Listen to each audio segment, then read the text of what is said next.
Tonight's silver beauty can be found on the flats, channel edges, and shallow rock piles. Offshore, these giant schools can be found on wrecks and reefs, but wherever you hook them, you'll be in for a battle. Tonight we're talking permit here on the one and only Florida Insider Fishing Report.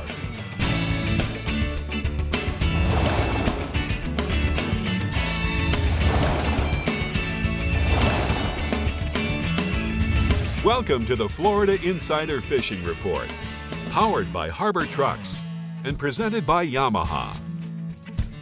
Hello everyone and welcome back to the Florida Insider Fishing Report. We hope you had a fantastic 4th of July, but we're keeping the holiday weekend going because this weekend it's all about freedom, fireworks, and fishing of course. But we're also talking about permit, right Rick? Absolutely, Brie. And you know, permit is certainly one of my favorite species because of how versatile it is. You know, whether you're fishing out of a big center console like a contender or a Pathfinder like this one, or a technical poling skiff, you can find permit in all those different types of water. That's one of the reasons why it's so popular here throughout the state of Florida. Absolutely, Rick. And you know what? We're still kind of recovering from last week. We had all the kids in the show, in the studio here, which was kind of crazy. It was preparing me for mommyhood, I think. If you aren't ready by now, I got a little bad news for you, my love. I'm ready. I'm ready. It's okay. But it was fun. It's already here. It was already here, but it was fun. The sponsors did a really nice job of giving all the kids the rods and just their swag bags and everything. It was a lot of fun. All the kids camps, you know, that's what's so great about our sponsors is that they have special categories for the kids, whether it's CCA with their scholarships or the FWC with kids camps, IGFA, you know. It's really awesome, and what's cool is they all are slightly different. You can go on a boat with IGFA, or you can go learn how to kayak with FWC. It's really neat. It was really cool. Good job, guys. Good job. All right, well, waiting at the CCA workbench is Dave Ferrell with some permit catching know-how. So, how are we being enlightened today, Dave? Well, I only lost 2 fingers at the 4th of July. It was wonderful for me. I love to blow stuff up. Look at that. Rick's going to talk about permit. I can't talk. He's the permit man. He lives down in the Keys. I live up in the freshwater bass area. All right. Well, we'll kind of trust you today then, I guess. The Keys are always packed with permit, but you got to know how to target them, and Captain Randy Dow is going to tell you just how to do that. Cappy, let's hear it. Hey, good evening, fish fans. You know, when we talk about permit, that is certainly one of our biggest game fish that we have in the Florida Keys. From Key Largo to Key West, guys fish for permit in a number of different ways. Like Rick was saying, if you've got a technical poling skiff, you're going to find these fish around the rocky edges of the flats, and on the higher water, that's the best time to find them. When that tide is pushing in and that water level is higher than normal, those are conditions that are favorable to find these permit on the ocean side. And then around structure, even bridge pilings, you can find some permit at times, and conditions are really key. Now, the last 2 or 3 weeks, we've had beautiful, calm conditions. And when you have those calm conditions, the bay side of the Keys, all the way down to Key West, is really spectacular permit fishing right now. And a live quarter-size crab on a spinning rod is really all you need, but that live crab is the ticket. And you get it in front of a permit, and he will definitely let you know who's boss. And right now, the permit fishing's pretty good. I talked to Captain Chris Trossett with Real Fly Charters in Key West. He has been on the permit like no tomorrow, catching them really good in his region, mostly on the bay side, but he said lots and lots of permit around down there. Now, around here, I've got a photo of angler Craig Perry from Fort Lauderdale and Captain James Simsick with Florida Keys Charters with a nice permit they caught recently on the bay side. All right, let's go inshore, Randy.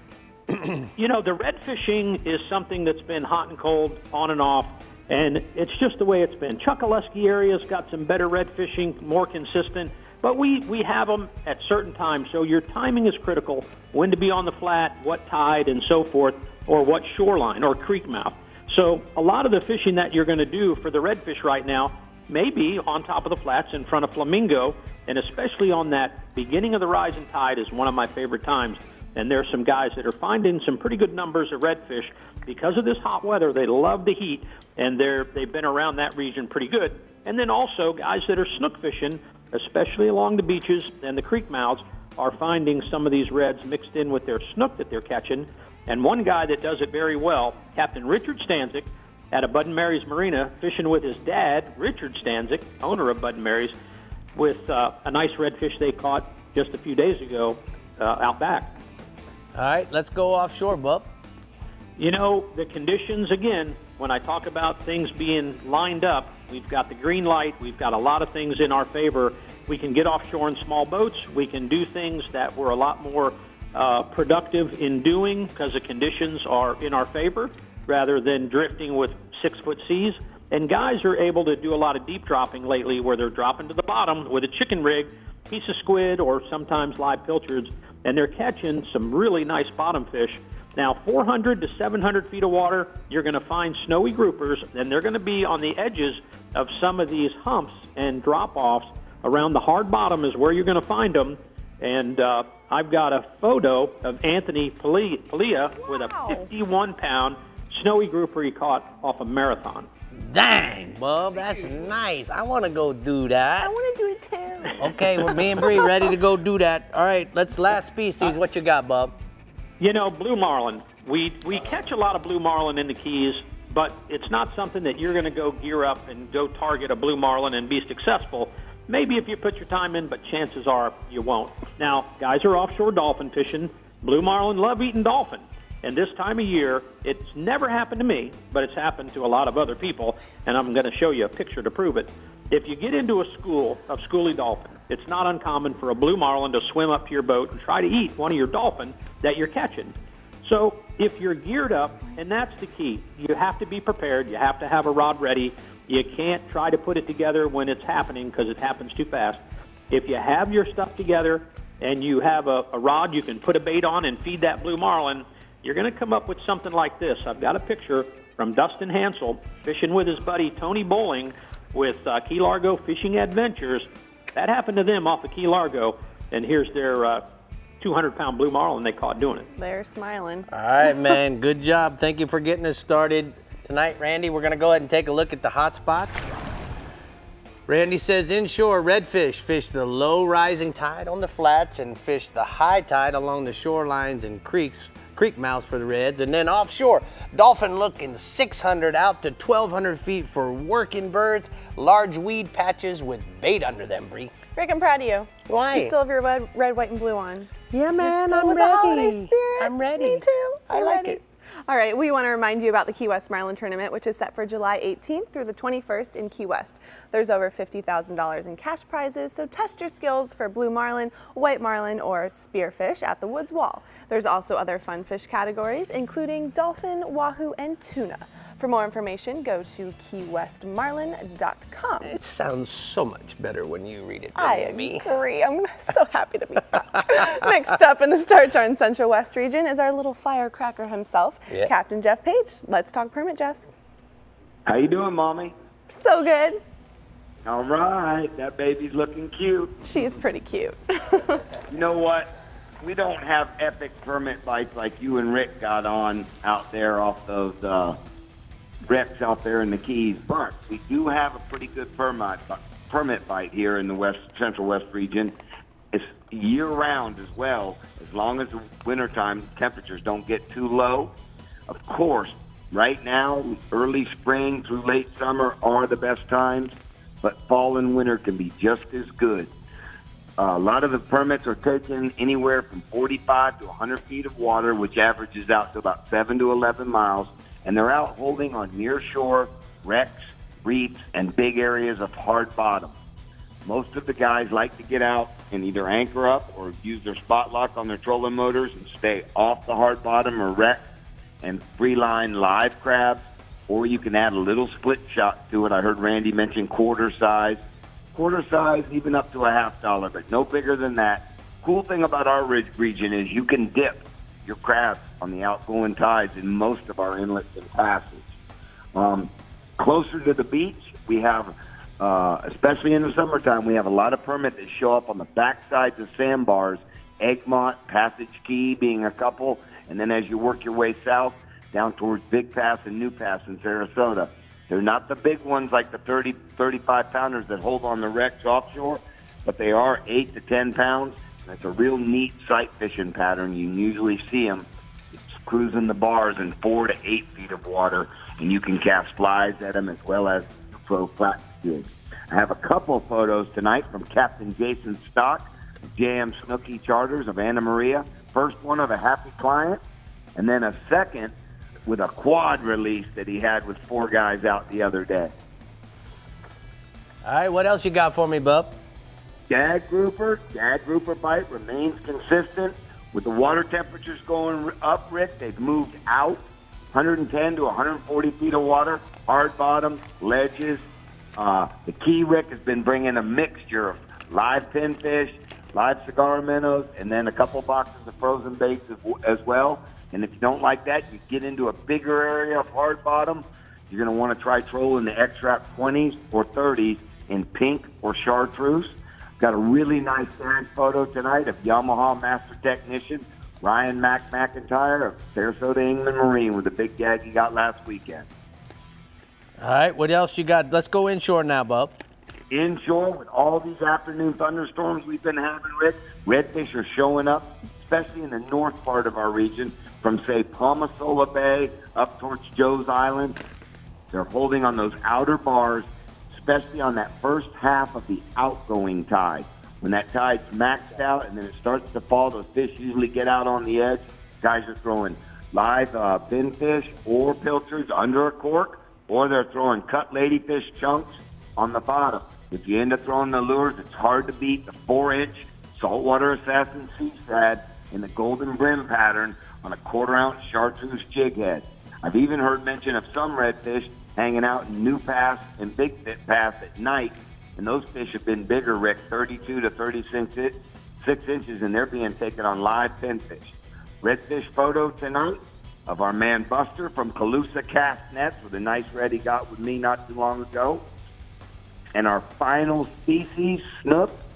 Snook fishing probably remains, I said it last week, probably our most consistent bite inshore.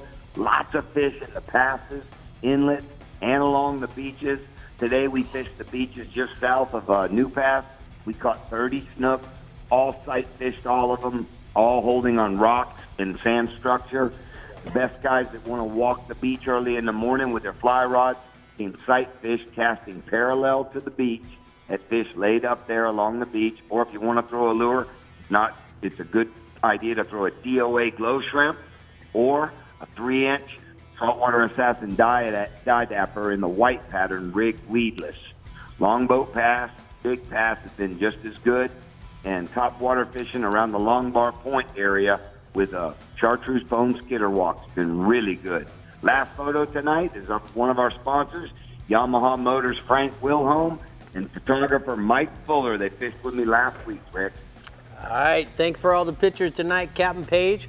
We're going to go ahead and take a look at the daiquiri deck hotspots from the Central West region. Inshore tarpon, still a lot on the beach. The tarpon can be caught just in smaller groups. Try dead menhaden on the bottom as bait. And then offshore, red snapper continues to rock on with some limits being taken in 110 to 140 feet of water. Jeff Page wrote that for sure. Whoa. It's okay. Rock on. Rock on. Rock on. That's right. All right, That is like so outside of my I know, arena. it's okay. We're just getting warmed up here on the Florida Insider Fishing Report, so I've been stay up since hooked 1 today, for your Bree. Southeast region captain and your rigs and techniques at the CCA Workbench with Dave. Dave, are you rocking on over there? Yeah, if Rick can wake up, he's going to show us the best times, places, and baits to use and catch permit with. Sweet, we'll be back, guys. And why we need a circle hook. Wake up! Okay, I'm ready. The Florida Insider Fishing Report is brought to you by Harbor Trucks. Visit harbortrucks.com. Yamaha, reliability starts here. Contender Boats, always in the game. SiriusXM Marine, weather, fishing info, and channel surfing. Daiquiri Deck, Sarasota's favorite place to meet. And Sea Sucker, get pumped. Harbor Trucks is giving away a brand new 2018 Nissan Titan XD with the Cummins Turbo Diesel. To enter, like our Facebook page and visit harbortrucks.com for more ways to win. With the largest selection of new and pre-owned trucks in the country. An on-site towing and test course. Hassle-free buying and low, low, low prices. Harbor Trucks is the place to buy. Meet the water's lightest 25 horsepower four-stroke, the all-new Yamaha F25, the new standard and 25 horsepower portable four-strokes. At just 126 pounds, it's got the best power-to-weight ratio of any 25 horsepower four-stroke on the water. With performance that bests the previous Yamaha F25 and features like Yamaha's VTS for precise trolling speeds, batteryless EFI, built-in resting pads, and carry handles, it's the perfect portable power for small boats.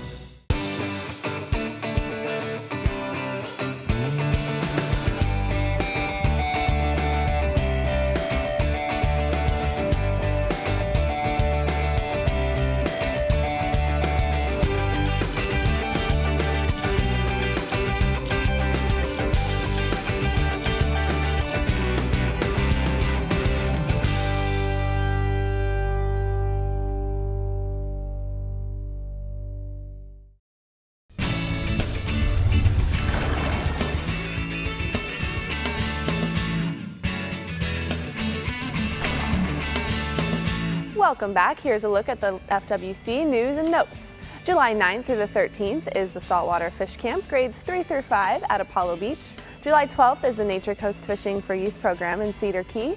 And July 14th is a kids fishing clinic in Palm Coast. For more information, visit myfwc.com. Now let's head to the CCA workbench for some rigs and techniques.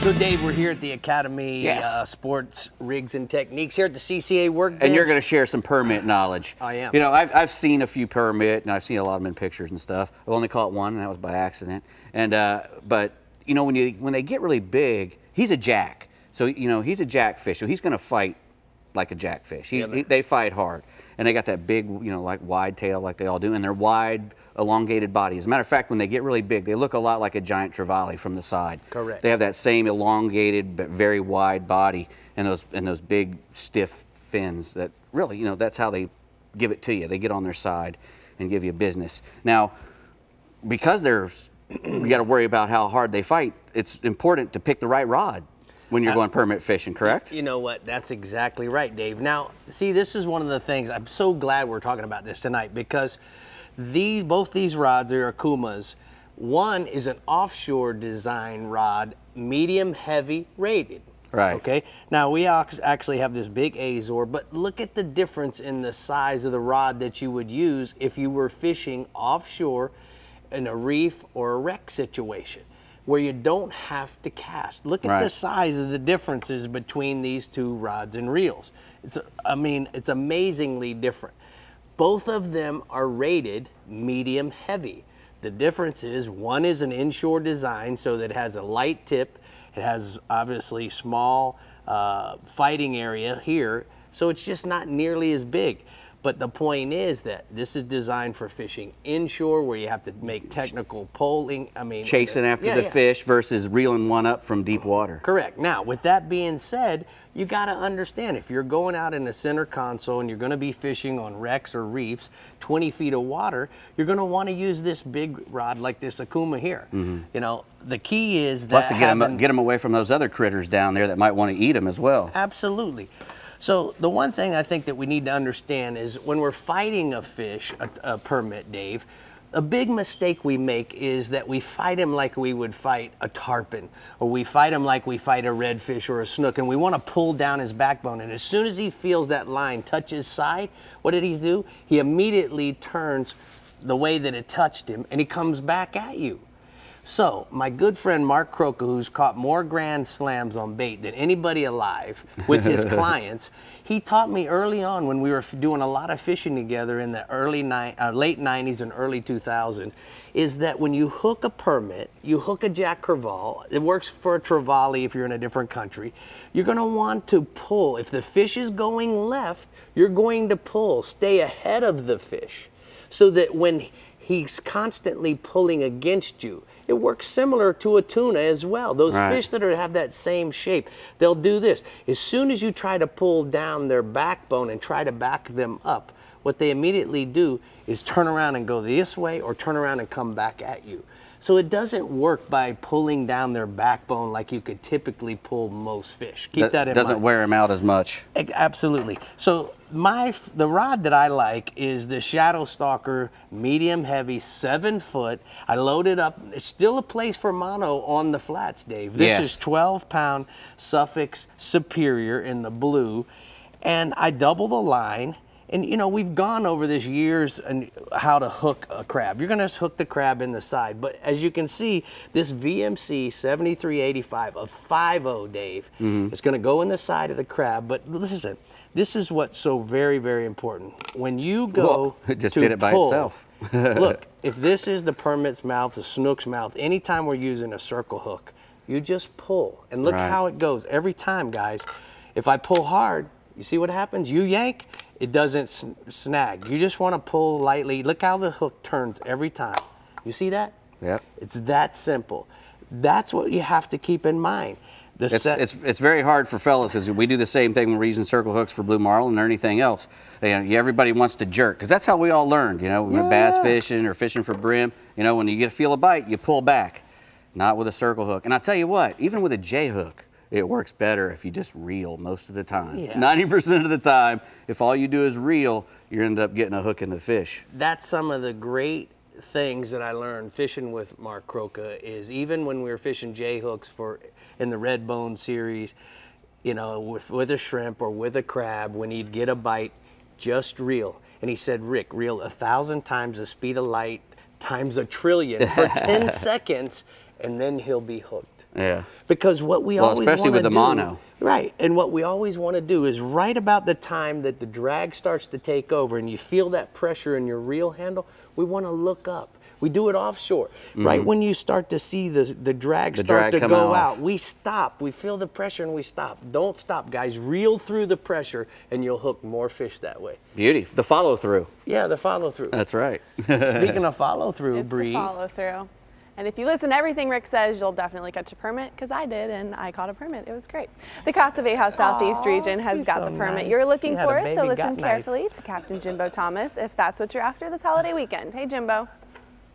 Hey, everybody. Well, you know, most fishermen think of permit as inshore fish found on the flats, but, you know, we catch plenty of them offshore around the reefs and the wrecks. But regardless of where you're fishing for them, they can be caught year-round. And then in the spring, around the full moons of March and April, those permit will school up to spawn on the offshore wrecks, anywhere from like 50 to 100 feet of water.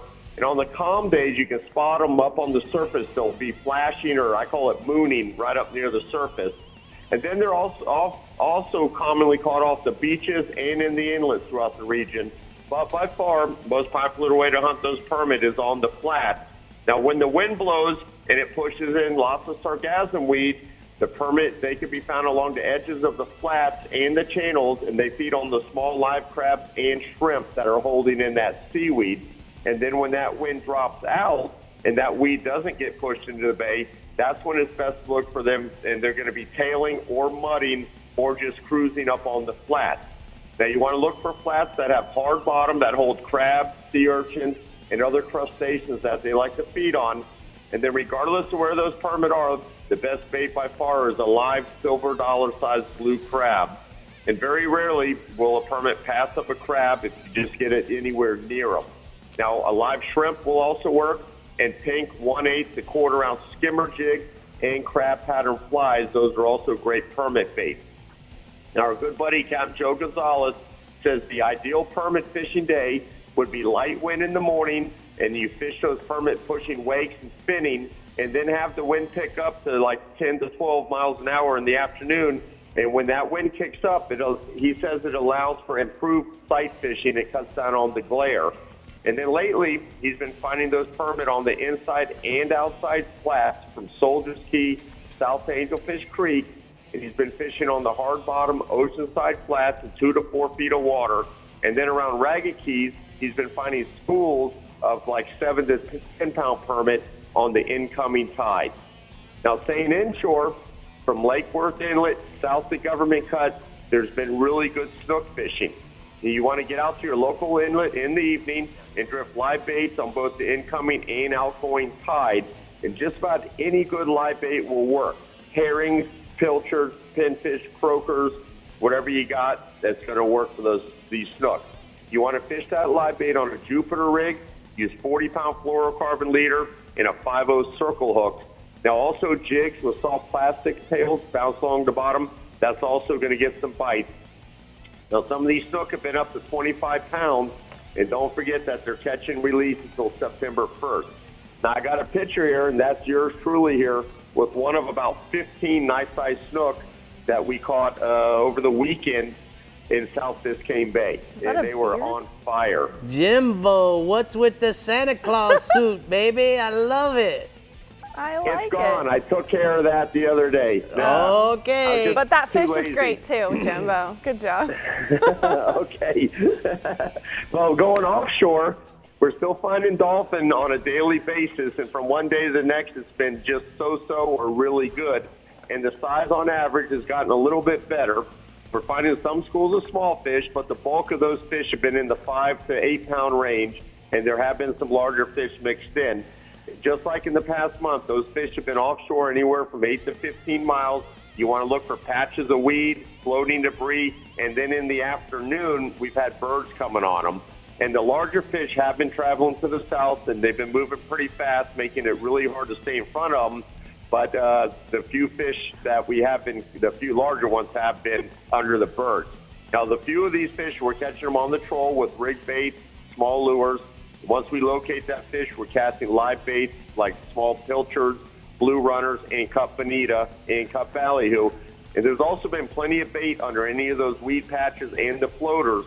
So keep your sabiki rod ready to stock the bait well up with these small blue runners, and that's exactly what they're eating. And then the nighttime snapper fishing has been really good throughout the region, especially for mangrove snapper. There's also been muttons and yellowtails mixed in. And with this heat that we've had the last few days, getting out in the evening, it's a little bit cooler. It's not a bad idea. Now, these snapper, they've been hanging on the outside reef in 40 to 80 feet of water. They're being caught on dead sardines, silver sides, and pilchards. You want to fish on the bottom with a knocker rig and 20 to 30 pound leader and 1/0 to 3/0 circle hooks. Captain Ryan Armstrong aboard the Reward Party boat out of Miami. He's been fishing along the outside reef line at Government Cut. He's been finding mangroves from 2 to 6 pounds, and he says that the best bite has been after 10 o'clock in the evening. And then there's been pilchards and goggle eyes coming up in the lights. They're using their sabikis, catching those, and they're putting them back down for bait, and that's what they're catching these larger mangroves on those fresh livelies. But just like it has been the last couple of weeks, he said the limit and bull sharks have been a real problem, eating a lot of those hooked fish. All right, thank you so much, Jimbo. Great report from the Casa Vieja Southeast region. We're going to go ahead and take a look at the hot spots. Jimbo says inshore, look for the snook in the inlets and around the jetties using live baits and flare hawk jigs. And then offshore, look for the dolphin offshore around the weeds and floating debris in 10 to 12 miles offshore. Okay, Rick. Well, we're talking CCA, and Star has lots of tagged redfish being caught.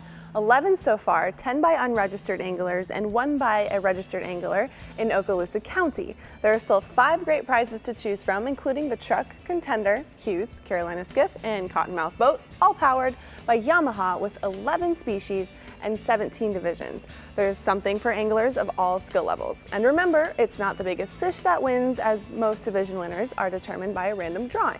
You still have over 2 months of fishing this summer, so get registered to win. Registration is open until September 3rd, and you can visit www.ccafloridastar.com for more information. Rick?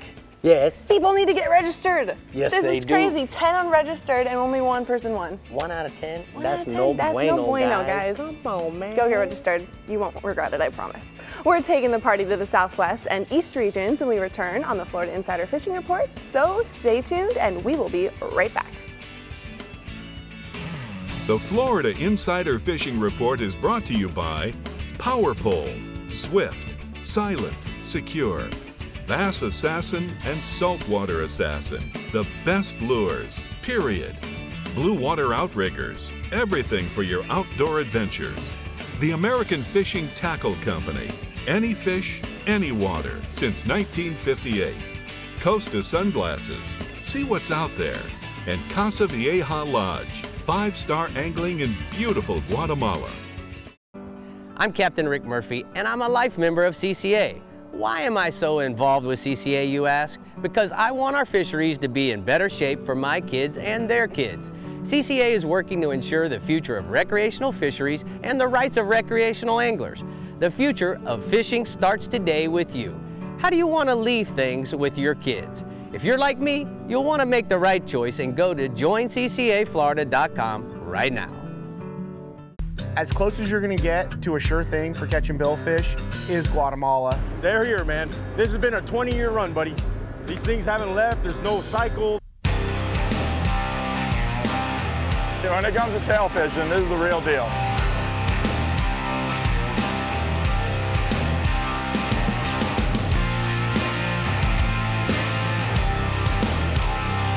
The amount of sailfish here is ridiculous.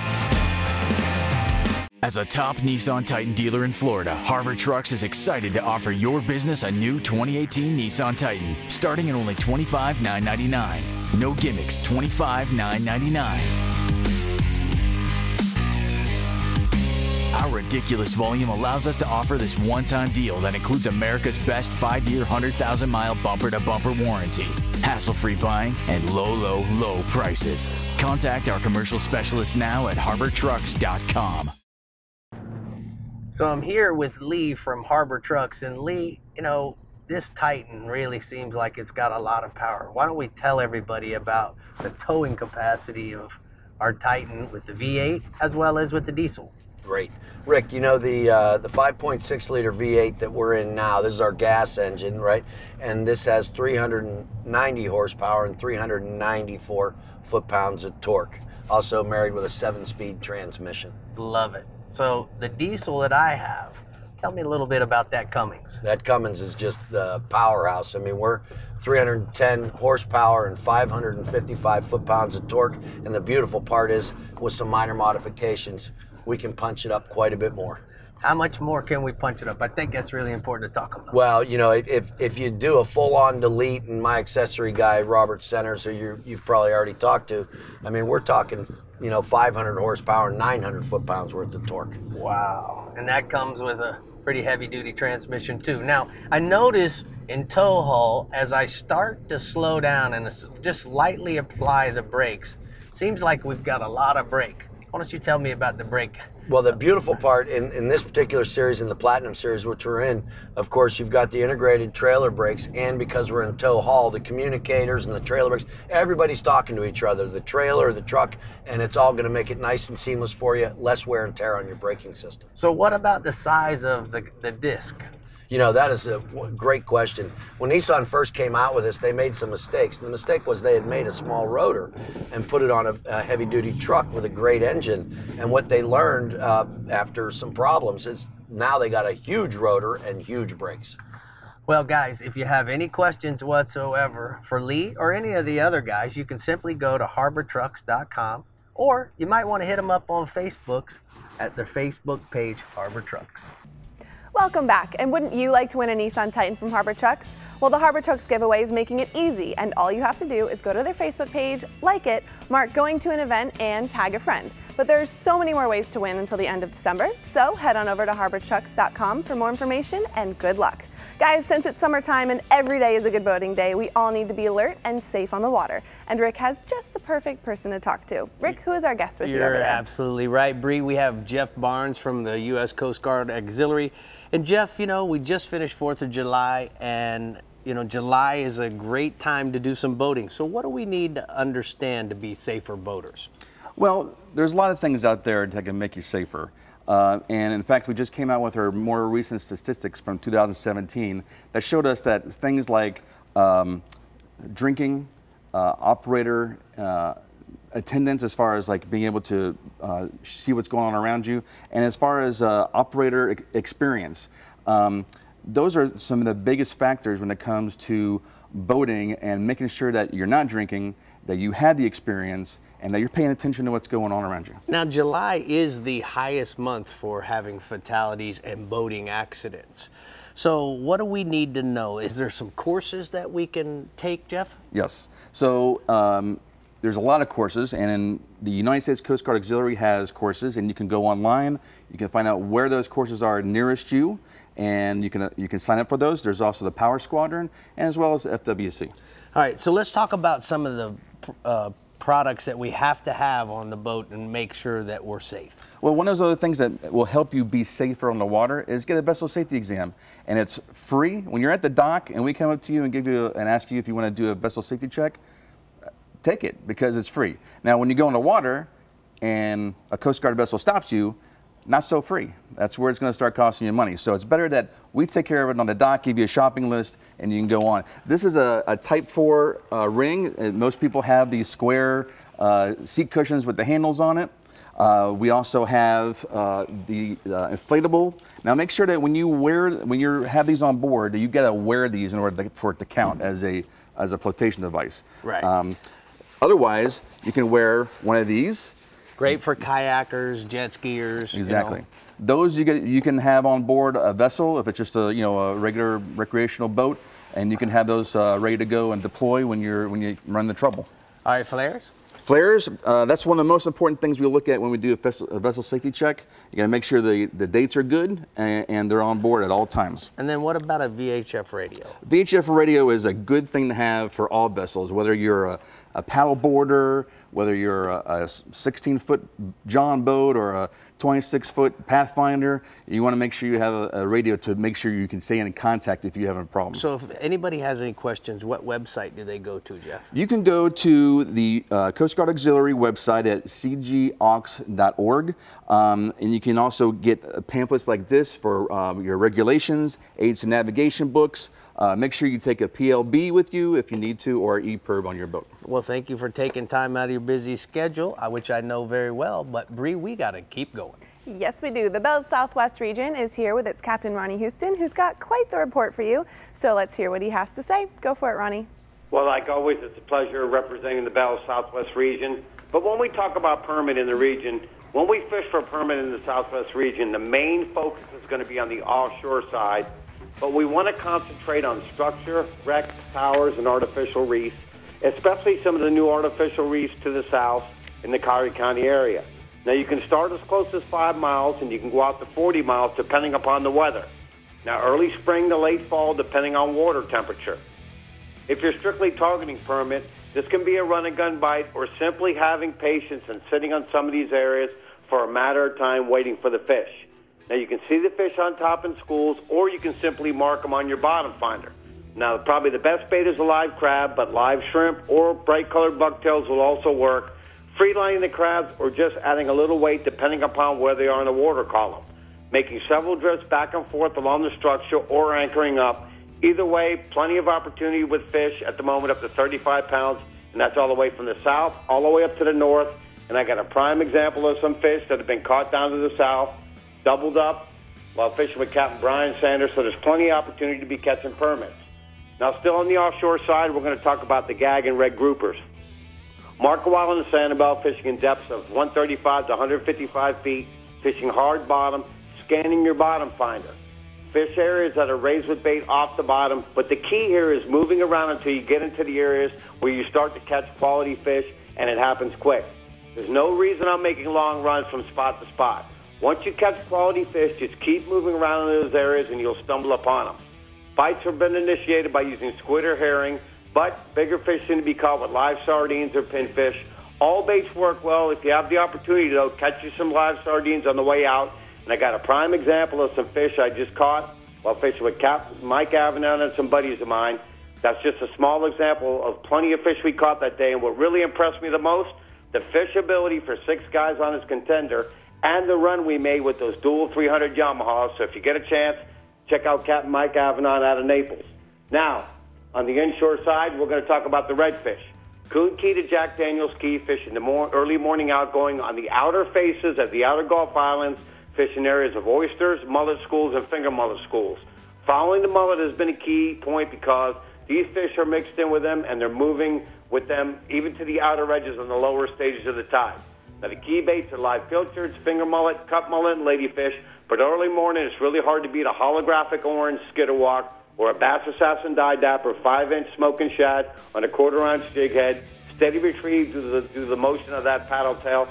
Now, also on the onshore side, juvenile tarpon. You want to concentrate early morning and just before dark after the rain, fishing the Mayaca River and the Peace River east of I-75 in areas of current along points and turns in the rivers. The tarpons are grouped up but can be easily be spooked, so approach with stealth. A variety of flies, chugging lures, and prop baits seem to be working well, but a small, bright-colored, soft plastic bass assassin sea shad or dye dapper with the paddle tail, 3.5 to 4-inch, nose hook with a circle hook seems to be the best. Fish are hard to keep on, so a circle hook gives you the best chance. Looks like we're going to have a great weekend. Thank you so much, Ronnie. We're going to go ahead and take a look at the Calusa cast net hotspots from the southwest region. Ronnie says inshore, largemouth bass early in the morning or late in the afternoon after it gets done raining. Fort Myers, Cape Coral area lakes, and canals using poppers, prop baits, and swim baits retrieved on top. And then offshore, red snappers, stump pass to Sanibel, 155 to 175 feet of water. Moderate weather is using live sardines, pinfish, and cut squid, and herring is going to work for those dudes. All right, Rick, if you're in the East region and thinking of going elsewhere to hook up to a permit or two, think again. Okay. Palm Beach and Stewart's got them and got them good. Tell us, Mike. We do. We have big fish and we have big numbers of fish. You know, in fact, a lot of the world records for permit have been caught in the East region. Many of them have been caught off of piers. You can find permit along the beaches in singles, in pairs, in schools, particularly in areas where there's a lot of rocks on the shoreline, like around Blowing Rocks area of Jupiter and the St. Lucie power plant. We also get a lot of permit around the inlets. They're feeding on crabs that are flowing out the inlets on the outgoing tides.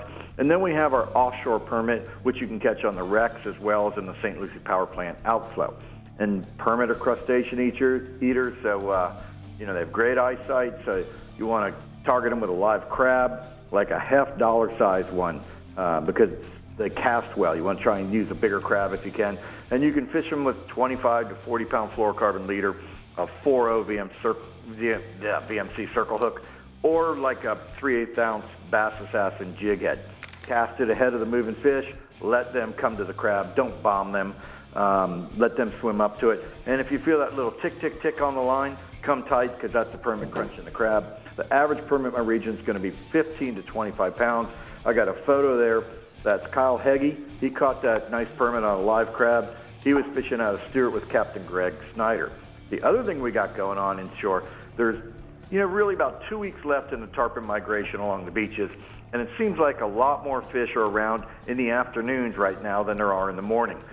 If you're wanting to find a floating school of tarpon to throw a fly at, you want to be on the water at dawn around Blowing Rocks or around Peck's Lake or Bathtub Beach or the power plant area or even up in the Vero Cove. That's had a lot of fish up floating early.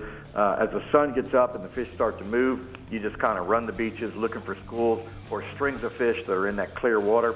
And for flies, it seems like black and purple or an anchovy pattern works best in that low light, where white or orange or chartreuse are better in the middle of the day. And if live bait's your game, you can pitch a sardine, a threadfin, a mullet, or a pilchard. Pitch it ahead of the approaching school and let them swim up to it just like with a permit. Live crabs are another good option, particularly if you got that clean water. Average tarpon in our region is going to be 50 to 80 pounds. Fish over 150 pounds are pretty common right now. All right, let's go offshore, Hollywood. Well, with all the offshore winds we've had lately, it's blowing that surface water offshore and creating cool water upwellings along the beaches.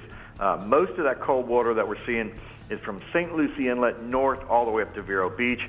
But wherever that current takes it, you can bet that cold temperatures are going to push the cobia to the surface, make them a lot easier to target. There's also been cobia on the bull sharks offshore, as well as on the big stingrays in 20 to 30 feet of water along the beaches to the south. The key right now to successful cobia fishing is being prepared.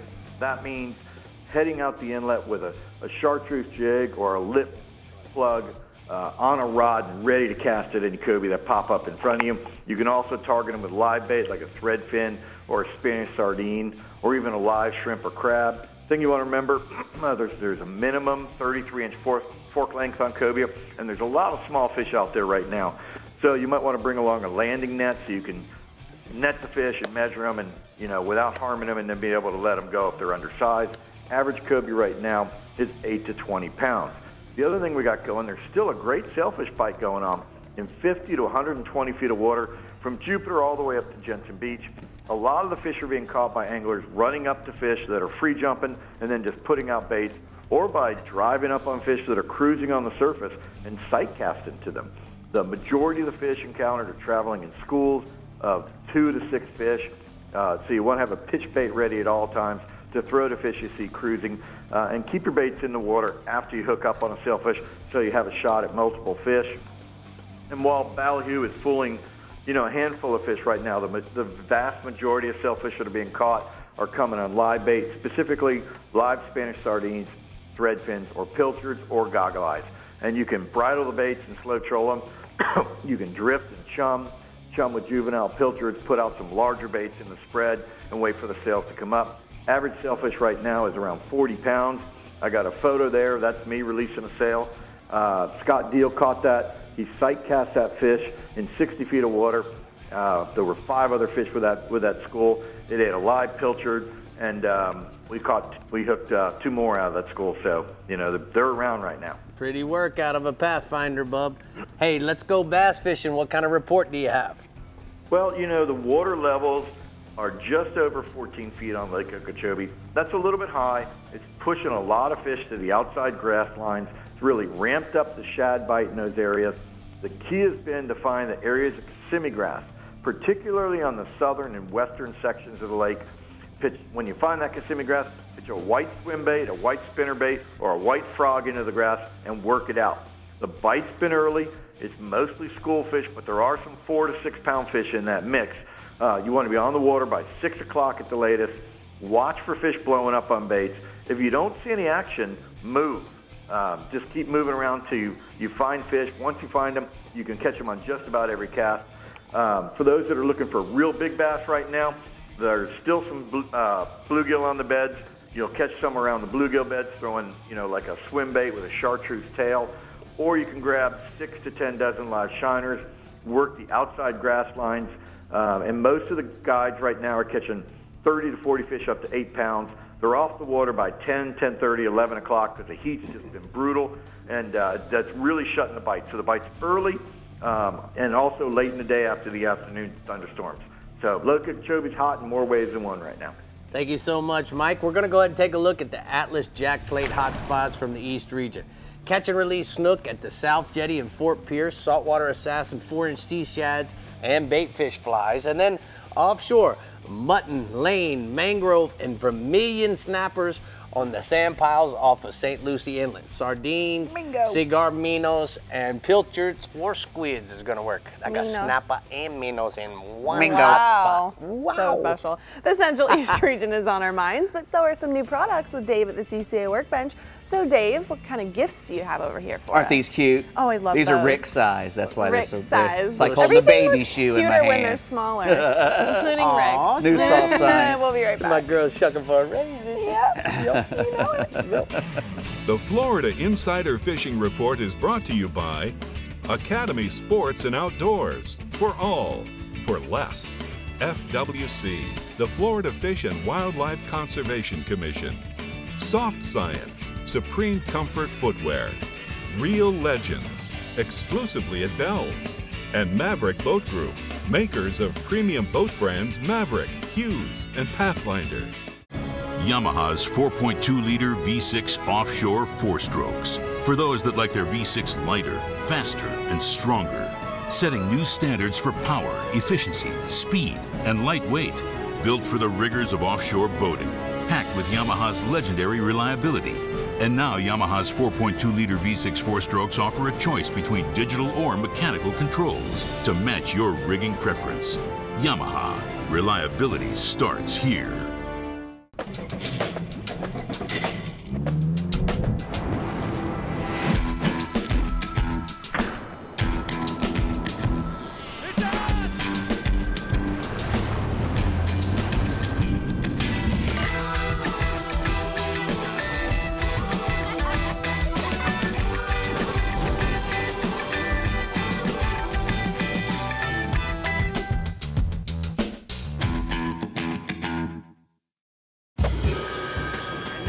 guys, we need next quarter so that we can get bonuses to everyone. Yeah?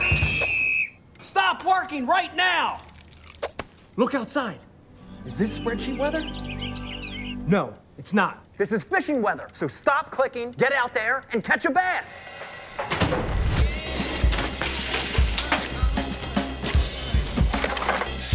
Stop what you're doing and start fishing Rapala Ripstop. This is Academy Sports and Outdoors. We offer a huge sports and outdoors selection of top name brand gear like you've never seen. All at low prices like you've never seen. Because we're a sports and outdoor store like you've never seen.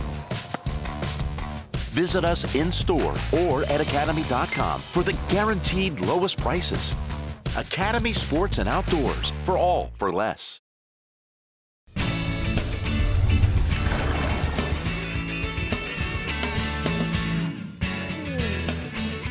CCA Workbench, new products, and oh my God, here we go. We're talking about the Sail Fin from Soft Science.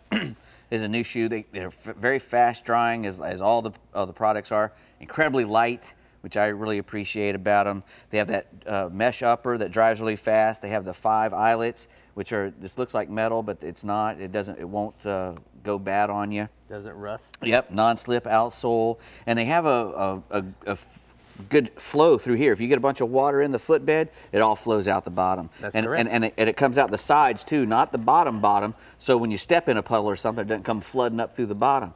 It comes out the sides. I know these very well. Yes, super non-slip sole. They come into women's as well. They're very roomy and very comfortable. And you know, if you're be looking for a shoe that you want to walk on a boat, you know, and not worry about busting your butt, or even walking down the dock.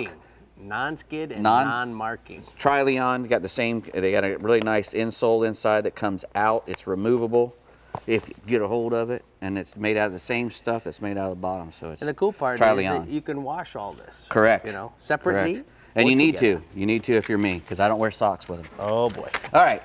We got some at Rapala.com. We have. If you go to Rapala.com and click on the VMC, you'll find all these beautiful hooks. And these are the assortment with the live bait short shank there. I use these live bait short shanks quite a bit for bass fishing and saltwater fishing. You put a live bait on there, any little live bait, and you can hook. And they're extra strong. And they're really small. I really like small hooks. I've been using a lot smaller hooks than a lot of other fellas are using. You can catch really big fish on small hooks. It all depends on how much drag you're using. You know, Correct. you could use a really strong little hook like that if you're not using that whole lot of drag. And this is the Coastal Black. Correct. 5 layers of really ultra thin stuff go on there. Keeps them perfect for salt water. You know, high corrosion resistance, ultra sharp chemical sharpening, all of them. And you know, they come with an inline single. That's for, you know, if you want to replace the treble hooks on a swim bait or something like that. The treble or if you hooks, want to make stinger rigs. correct. Great for a stinger rig, or even putting, if you want to, you know, change out the weak hooks that come on a plug, you can use those VMCs to put a, you know, nice strong hook on there. That's correct. So check those out. Also here we have some Koika Williamson jigs. They come in 8 colors. 4 different sizes, from 3.5 ounces, 7 ounce, 9 ounce, and a 5 ounce. What's really great about these is they fall fairly slow. They flutter all the way down. They have an asymmetric design with a center balance that, you know, makes them flutter like crazy when they're going down. And you just lift and let them fall, lift and let them fall. You don't have to really work them that hard. You can put a bait on there. A lot of people don't know that, but if you put a little squid on there, it makes them even extra tastier. Very erratic to trigger the strike. So, you know. And guys, when you tie, don't tie to the split ring. Tie to the solid ring, tie that little solid which ring. will give you more action from Correct. the jig. And it also allows the hook to lay up beside the lure. So remember that, guys. All right, what else you got, Dave? All right, real quick, we got these Florida fishing products. They've got 2 little reels here, the Osprey 1000 and the 2500. They have 10+1 shielded bearings, stainless bearings, lightweight carbon rotor inside. These little reels have 22 pounds of drag. Come on. Yes, 22 pounds of drag they'll hold. Little carbon fiber drag in there. They're super smooth. That little 1000 weighs like 7 ounces. The big one weighs 9.4 ounces. You can get 2 different size handle. They have a teardrop shaped power handle instead of the regular handle. 3% of all the money that they get from these things goes to conservation. So Florida Fishing Products, get your little ospreys. Good job over here, Bub. Nice. It was Way to good. keep us We'll going. hit this next week. All right, Bree, keeping us going. Where are we going next? I will. Captain Jim in the Bell's Central East region is on the line, and if you're feeling lucky, he's going to tell you how to target some permit. Hey, Jim. Hey, gang, I tell you what, you do have to be a little lucky here in the Central East region because permit are not an easy fish to find. We do get them a few months out of the year, you know, mainly in the summer months. Sebastian Inlet is one place that you can find the permit. You need to look for those fish feeding along the edges of the outgoing tide line or along the edges of the drop-off on the channel even, and they're feeding on crabs most of the time. The best way to catch them is to just free line a crab and just kind of drift it with the tide. And if you feel the pickup, close the bail, catch the fish. The end of the jetties is another good place where you can find them. So, especially on the outgoing tide, check that little tide line that's out towards the end of the jetty. And then there's also, you know, some of the wrecks and ledges between Vero Beach and Melbourne Beach that hold these fish throughout the year. The key is having water temperatures of above about 78 degrees. If it's not too cold, then you can find them. Right now we're getting cold water upwelling, so we really haven't seen many lately because we've had water temperatures down 72, 73. But you can find them when the water temperatures are up, and most of our permit run 15 to 30 pounds. Now, our second species inshore is speckled trout, and the Mosquito Lagoon has been pretty good this week. Most of the anglers that I've spoken to have been oinking their pigfish around the Rocky Points on the east side of the Clinker Islands and between the Haulover Canal and Oak Hill. Areas of the flat where you've got grass, and especially if there's mullet present around that grass, seems to be a great place to go oinking as well. Now, if you want to throw topwater plugs, skitterwalk plugs are working really good till about 8 a.m. After that, switch over to a 4-inch Assassin Sea Shad. That little saltwater assassin, golden brim, or mud bug, or avocado with a red flake color seems to be getting the job done once the topwater bite slows down. And you can catch most of the fish right now running 14 to 20 pounds or 20 inches. And we do have some fish that are bigger than 20 inches right now. And Rick, I tell you, one of your favorite fish we're going to go swing offshore is the snapper, as you like to say, and we have got some big mangroves right now. You know, this past weekend we talked about that full moon, and I tell you what, the guys and gals that got out, it did not disappoint them. We got some great fish. Most of them right now are grouped up on the 70 to 120-foot structures, and I spoke with one of the guys up at Salty Dog Outfitters, and he said that he was getting a lot of fish on the inside up to 20 inches. So those are pretty nice fish, even if you can't get offshore. Now, a buddy of mine got on a boat with Captain Tim Garrett called the Waterproof out of Ponce Inlet here recently. They went and drifted for those snapper with some really light line, and they caught some really nice fish. Most of those mangroves were running 4 to 8 pounds, and they had a couple over 10. And I've got a picture here. Jody Calderon sent me this picture, and he was with Jack Wallace, Bo Byers, Wyatt Calderon, Peyton Byers, and Jan Potter, and they got a pretty nice group of snapper there, I'll tell you. Yeah, they got the snapper dinner for sure. Yes, they did. And then their last species is the reef donkey. Amberjack this week, 160 to 250-foot depths. Live croakers, sardines, pilchards, and pinfish are all really good. Grunts will also work if you want to get some of those. Vertical jigs like the Williamson, Benthos, and Vortex, work really well. And I heard you guys just talking about vertical jigs at the workbench, and those work great for those hard-fighting jacks. Most of our amberjack are running 20 to 40 pounds, but there are a few slightly larger ones out there. So hopefully you guys and gals can get out there and catch some this week. All right, Jim, thank you so much from the Bell's Central East region. We're going to go ahead and take a look at the sea sucker hotspots. Jim says inshore, tarpon in the ICW in New Smyrna. Use live pilchards or mullet rigged on a VMC circle hook, and then offshore, mangrove snappers on the wrecks. Drift chunks of bait back in your chum slick for fish up to 10 pounds. You know, Jim kind of did a good job, but a lot of people try to say snapper the way you do, and they just can't quite get it. You can't duplicate snapper. Say it. Snapper. Snapper. I mean, you just Snapper, have that the 'cause way. he's a snapper. All right, if we haven't gotten to your region yet, let's see if this clears things up. We're headed to the Northeast and Panhandle regions next, but before we take a short break, we want to remind you, if you want to keep up with everything fishing in Florida, visit our website, like us on Facebook, follow us on Twitter, watch us on YouTube, and view and tag us on Instagram. We'll be right back. The Florida Insider Fishing Report is brought to you by Rapala, Catch the latest at Rapala.com. Startron cures and prevents ethanol fuel problems. Yeti, built for the wild. CCA Florida, the voice of recreational anglers for over 30 years. Strike Zone Fishing, your fish hunt paddle store. And Guy Harvey, marine wildlife artist and conservationist.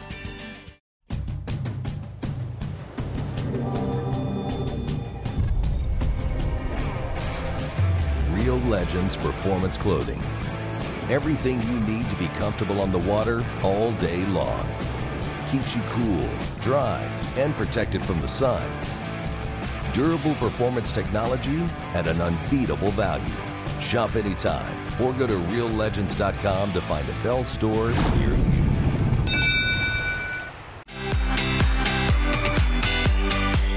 Harbor Trucks is giving away a brand new 2018 Nissan Titan XD with the Cummins Turbo Diesel. To enter, like our Facebook page and visit harbortrucks.com for more ways to win. With the largest selection of new and pre-owned trucks in the country. An on-site towing and test course. Hassle-free buying and low, low, low prices. Harbor Trucks is the place to buy.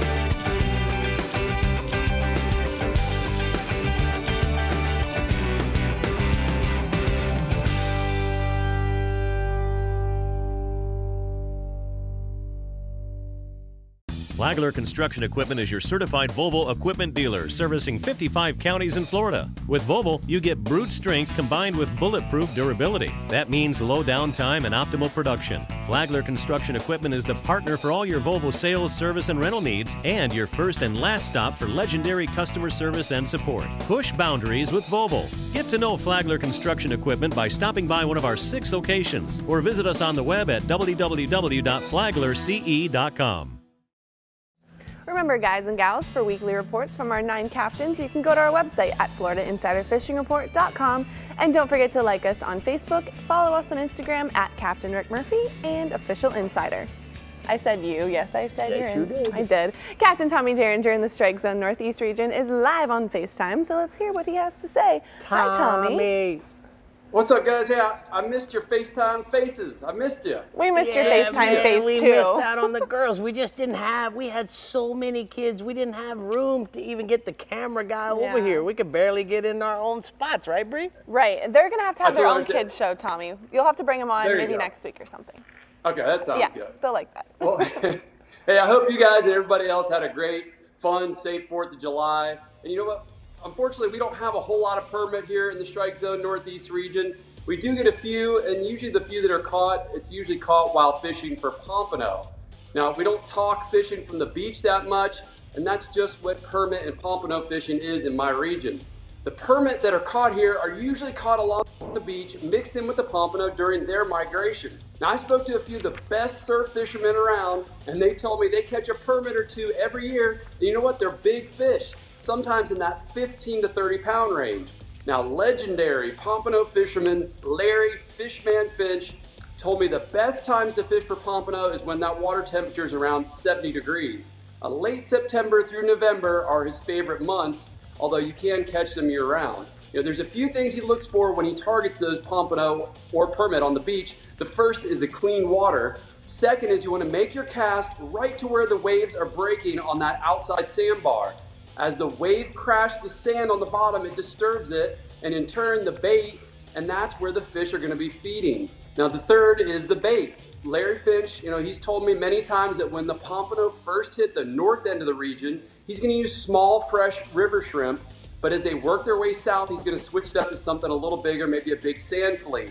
Now, as far as the rig, most people are going to use a pompano rig with either a white or a yellow bead along with a 1/0 circle hook. Now, if you want to learn more about pompano or permit or beach fishing in general, check out Larry Finch when he does his seminars at Strike Zone in Jacksonville, or you can buy some of his instructional videos in the shop as well.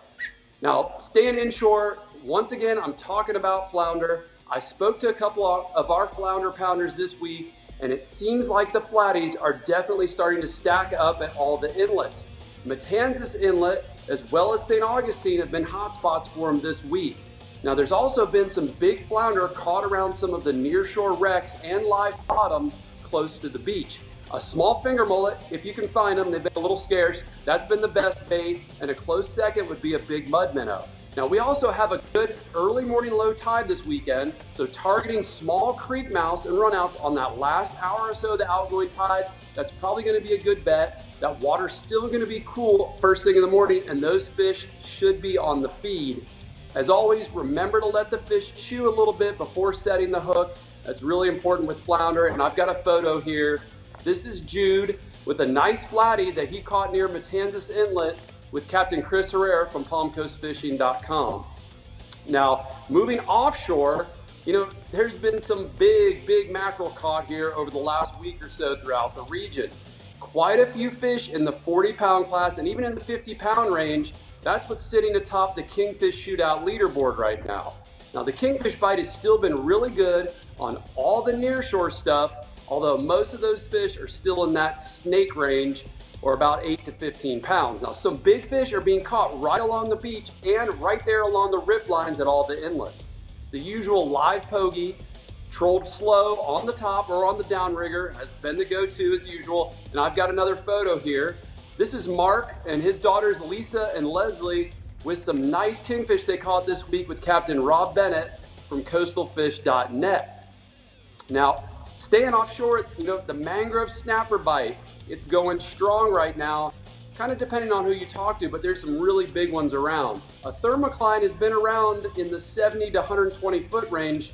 It's here and there. Some places it's got it, some places it doesn't. You know, the guys that are doing well have been moving around until they are marking the fish on their depth finders. Now, if you can find that warmer water, you're gonna find a good mango bite. There's even a few good sized mangoes on some of the nearshore stuff, and that thermocline may have pushed some of those fish a little inshore. There's also some really big mutton snappers around as well. Live and dead baits on the bottom, as well as chumming, has been working well for all those snapper. And I got one last picture here. This is my buddy Jimmy Laidler from the Legend Fishing Adventures with a monster of a mango he caught offshore of St. Augustine this week. So Tommy, I gotta ask you a question. You know, we were there doing some endurance testing for Yamaha last week, and I know you caught a big poon. So how's your poon fishing doing? It wasn't part of your report this week, and I gotta tell you, I wanna come do that so badly because there was all these little things going off in my brain about where they might live. Well, we get a lot of really big fish this time of year. So if you can find a shrimp boat and get behind them when they dump their bycatch, that's really fun because you can sight fish the tarpon in those chum slicks. But right now, the big thing is going to be in those pogie pods. You guys probably saw them when you were up here, those big schools of menhaden. Those tarpon are shadowing those pods, and they're big fish, man. They're like 100, I've seen a couple 150 pounds probably. We landed one, you know, in the 100+ pound range the other day fishing those pogie pods. So, yeah, man, come on. We need to get it on. We need to get up here and do that. I don't even need to bring a boat because I know you got a Maverick and a Pathfinder. I'm there you go. No matter where I go. That's my man. All right, thank you so much, Tommy. We're gonna go. I gotta take a look at the strike zone hotspots from the strike zone region inshore. Flounder at all the area inlets and on the nearshore reefs and wrecks, and then offshore kingfish along the beaches and on top of the rip in all the area inlets. Rick, what was your favorite permit trip that you've been on? Well, I gotta say, when you and I filmed that That's what I thought. Adventures, that's what I wanted to hear. Yeah. It's us. Let's see what Captain Pat Deneen in the Yeti Panhandle region has going on in his neck of the waters for this weekend. Tell us, Pat. Hey, Brie, I've never caught a permit, but I tell you, there are a few caught up here in the Panhandle occasionally. They're usually caught by pompano fishermen in the spring or in the late summer. And there's actually quite a few of them caught inside Destin Harbor, kind of late winter, early spring, surprisingly enough. But what we do have right now is an abundance of tarpon. They haven't broken up into smaller groups yet. They're still being found in these very large schools. They're traveling east to west along our Gulf front beaches. When you find them, try not to get on top of them. The less you interfere with them, the better you're going to be. Last week we were catching plenty of 50 to 70 pounders. Lately, this past week, it's been more of the bigger fish, the 90 to 120 plus pound fish. If the fish start rolling hard, they're telling you, hey man, back off. You're pushing me. So just back off, let them settle back down, and then set it back up on them again. I'm using live bait on a 7-aught circle hook, but you can also catch them on soft plastic hoagies on a J hook or a fly, especially east towards Mexico Beach and Crooked Island. These fish regularly swim in real shallow water, and it's a perfect setup for fly fishing. There's a photo there of a pre-release shot from a fish we caught this past week.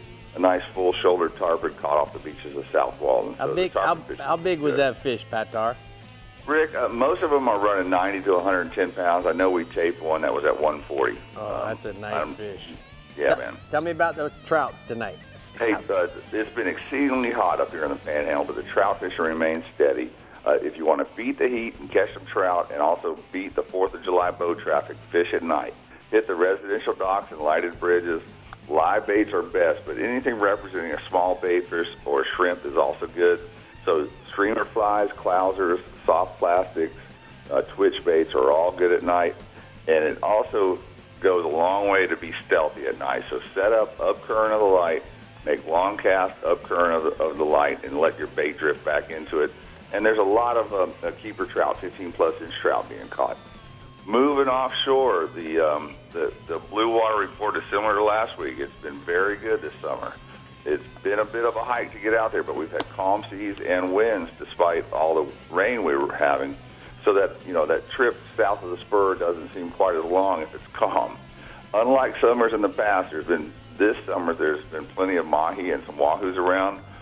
We've been also seeing some mahis on the bar the past couple of days, and the swoop at Odessa, they caught a 67-pound wahoo 3 miles out of the pass on Friday. So there are some blue water fish in the area. There's a good rip grass line just south of the spur holding plenty of life. This is the same area that 700-pound blue was caught last week at the Emerald Coast tournament. If you're making the trip to these places, cover your bases, troll a variety of baits to maximize your chances. You never know. The Golden Gap at Odessa, they caught a white on that rip this past week, pulling a Yozuri Bonita meant for wahoo. So like I say, you never know what's going to bite your rig. So far this summer, offshore blue water fishing is looking really good. But moving closer to the beach, the king mackerel fishing remains pretty steady over natural and artificial bottom. And there's some pretty good ones being caught. Some 50-plus pound fish were weighed this past week in Pensacola. Wherever you are in the Panhandle, you focus your king mackerel fishing around bottom structure or bait. The bait's moved into the beach pretty good the past few days, and we've been seeing kings and plenty of Spanish around these bait schools fish a live bait on a wire stinger rig where you've got the nose hook holding the bait and then a treble hook back there by the tail. All right, thank you so much, Pat. We're going to go ahead and take a look at the hot spots, the blue water outrigger hot spots from the Panhandle region. Inshore, fly, spin, sight fish to the beaches of Shell Island and Cape Sandblast for the poon. And then offshore, south of the spur, has been an awesome rip with plenty of grass, dolphin, wahoos, and billfish. Brie, did you see in that B-roll footage of the kayak and the kingfish that giant shark down deep? Did you see it just then? No, I didn't. Did you? Yeah, of course I saw it, man. I mean, my eyes are trained to lock into the things that can potentially hurt you. Yes, and that's why you don't get in the water, right? That's it. That's it. That's it. That's it. All right, we're headed to the Northwest region next, only on the Florida Insider Fishing Report. So stay hooked, and we'll be right back. He doesn't do water. Daddy don't do water. The Florida Insider Fishing Report is brought to you by Harbor Trucks. Visit harbortrucks.com. Yamaha. Reliability starts here. Suffix. Always use the best line. The IGFA. Fish for the future. Flagler Construction Equipment, your exclusive Volvo dealer. And Okuma, inspired fishing. When you're moving a big offshore boat, it's all about thrust and trust. For thrust, nothing compares to the Yamaha purpose-built 5.3-liter V8 Power Pioneer. And for trust, Yamaha's new F350C model becomes the only outboard in its horsepower class to feature a 5-year limited warranty. Never settle for less than complete confidence and control in the open water. That's Yamaha V8 Power. Get the best and forget the rest.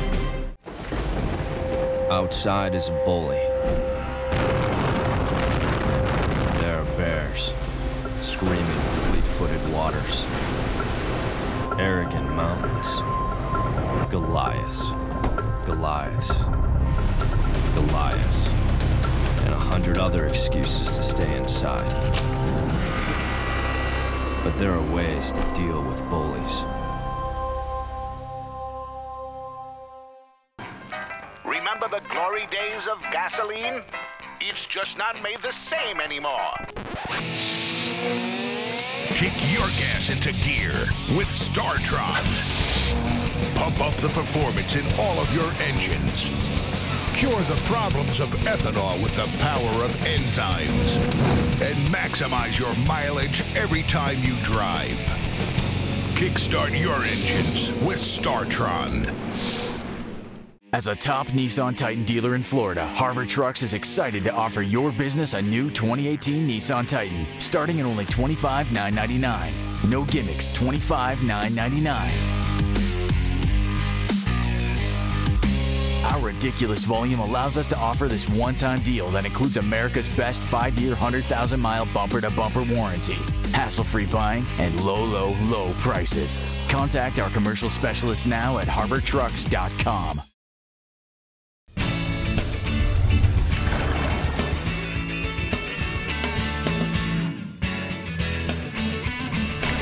Today's Power Pole tip of the week is becoming more stealth with your poles. Now guys, think about this. We have 3 speeds on our power poles, and the one thing that we need to understand is that we can manipulate those speeds. We can go fast, medium, or stealth mode. Now whenever I'm making a move from an oyster bar over to a point, and I know I'm only gonna pick up the poles a few inches at a time, I simply click it into the stealth mode so that I can keep the noise level down to a very, very quiet approach. Now, you guys that love to bass fish and you're fishing fish that are on beds, that approach is the same thing. Make sure that you go into the stealth mode so that you can sneak up on those beds, put your poles down, and the bass doesn't know you're there.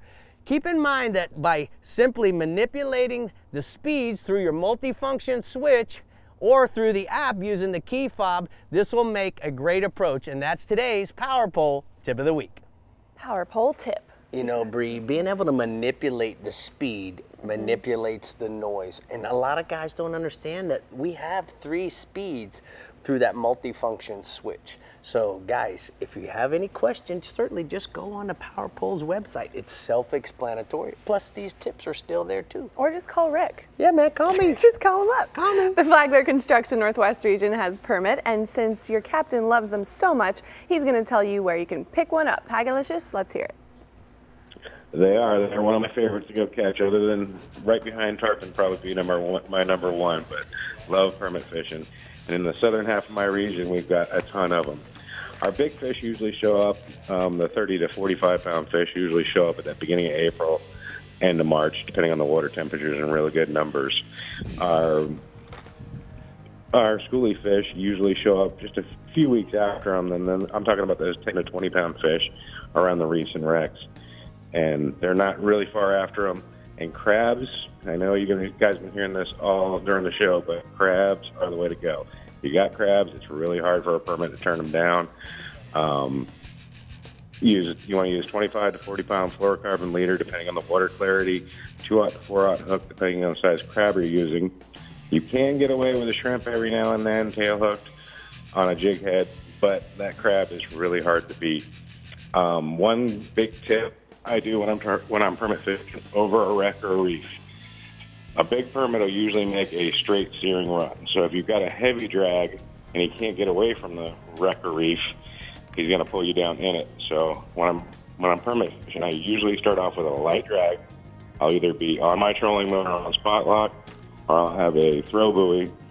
And once we hook up the fish, the drag will be light. He'll make one steering run straight away from the reef. You can throw your buoy or turn your trolling motor and go intercept them, and then heavier, and you'll catch a whole lot more fish like that. That's a little tip that I use. It works pretty good. And moving to my next species offshore, the AJs are right now in the lower half of the region are doing really good over the reefs, wrecks, and springs in 75 to 150 feet of water. Spanish sardines, blue runners for bait, either free-lined or trolled behind the boat or pitched out behind the boat, chummed, are working really good. You might have a pleasure leader right now. The water is a little clear once you get offshore, and the fish have been a little picky. So if you're not getting bites, you're seeing them on your bottom machine or your sounder, If you're not getting bites, downsize your leader. Right now, those fish are averaging anywhere from 20 to 35 pounds. Moving inshore, the snook and the sturgeon are really concentrated around the passes, swash channels, along the beaches. We got a lot of fry bait up in the southern part of my region. Got a new hatch of sardines out there right now, so the male snook right now are gorging themselves on them. But the bigger fish are going to be around the jetties, around the passes, around docks, around the passes, moving water. Hand-sized pinfish for them. Freeline grunts is another great bait with either no lead or 1 ounce lead drifted through the passes or under those docks. And fish up to 40 inches have been pretty frequently caught in the southern part of the region. Moving a little bit further north, Captain Mario Costello of Tall Chairs Charters, fishing on a plantation on the Crystal River, reports a good snook bite right now on the mangrove shorelines from Crystal River to Homosassa. He's using live pinfish also on a 3/0 circle hook. And he's working the edges of the mangroves in those low light conditions or overcast conditions. And the snook up in his region are ranging anywhere from 24 to 32 inches. My last species of the night, Captain Jimbo Keith, a saltwater assessing fishing charters out of Cedar Key, reports a good speckled trout bite. And the water temp's been in the upper 80s right now on the flats. And you fishing that gradual drop off seems where most of the fish are hanging, that little bit deeper water right when the flat drops off, and he's fishing the first part of the incoming tide. Hey, Hag, you sound like you're exhausted. How you doing there, big man? I know you've been on a grind. Well, I've been on the grind, and I'm not really exhausted. I'm having trouble catching my breath. Breathing this red tide down here where I'm at I'm coughing and hacking, and so I'm sorry if I'm trying to catch my breath, but it's the stuff I'm breathing all week. But the red tide's been pretty bad down here. I'm winding down on my tarpon season, but everybody's got a kind of little head cold right now with this red tide we're dealing with down here. All right, man, hang tough. I appreciate you staying up late for us. We're gonna go ahead and take a look at the hot spots from the Flagler Construction Northwest region. Inshore, snook along the beaches and passes. Use free line pinfish and sardines as bait. And then offshore, mangrove snapper on high relief structure in 10 to 50 feet of water. Use tailhook shrimp or small pinfish on a knocker rig for bait. All right, Rick. Well, we're still celebrating around here, and we want to let you get out on the water this fun, patriotic weekend. So the reports are in, but stick around while you gather your Stars and Stripes apparel to find out what we're fishing for next week, right here on the Florida Insider Fishing Report. Boom, goes the day. Harbor Trucks is giving away a brand new 2018 Nissan Titan XD with the Cummins Turbo Diesel. To enter, like our Facebook page and visit harbortrucks.com for more ways to win. With the largest selection of new and pre-owned trucks in the country. An on-site towing and test course. Hassle-free buying and low, low, low prices. Harbor Trucks is the place to buy. Master your most challenging offshore experience with confidence and ease with Yamaha Helmmaster. Precise, intuitive control on the open sea. Unrivaled ease for maneuvering and docking in port. And now SetPoint adds 3 new dimensions to boat control. Maintain boat position with fish point, or a position and heading with stay point, or a heading while you drift with drift point. Yamaha Helmmaster. Now with SetPoint. Complete digital control for today's larger offshore boats.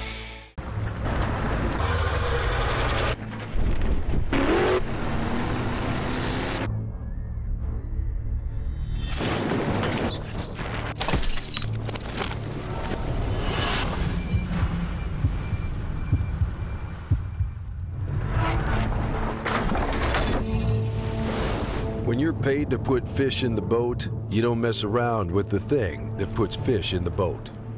Always use the best line. Thanks for tuning in to the Florida Insider Fishing Report. Be sure to like us on Facebook and follow us on Twitter and Instagram to keep up with our captains, contests, and appearances. You never have to miss a show. You can find full episodes, special segments, and updated fishing reports from your region right on our homepage. Just head to FloridaInsiderFishingReport.com for everything you need to know to stay hooked up. Make sure to tune in next week because we are talking all about the grouper. Grouper, that'll be fun. So, Brie, yes. how was your birthday? It was pretty awesome. I thought you forgot about it. I couldn't forget about your birthday. You know, this baby stuff has kind of diverted a little bit of attention away from you, but guess what? You still have mama. That's not even true. It's true. It's true. I mean, I can't imagine what it would be like to have fireworks going off on my birthday every time. Yes, well, they are all for me. That's what I thought all growing up too. But now that Mia's here, you know, birthdays are kind of on the side, and it's all about the baby. That's how it goes, right? For the next 35 For years, the next 40 forever years. of my life. All right, guys, we hope you have a great time on the water this weekend. She gonna learn. And be safe. Remember to be safe. Thanks for tuning in. Never All right, ends. guys. Bye.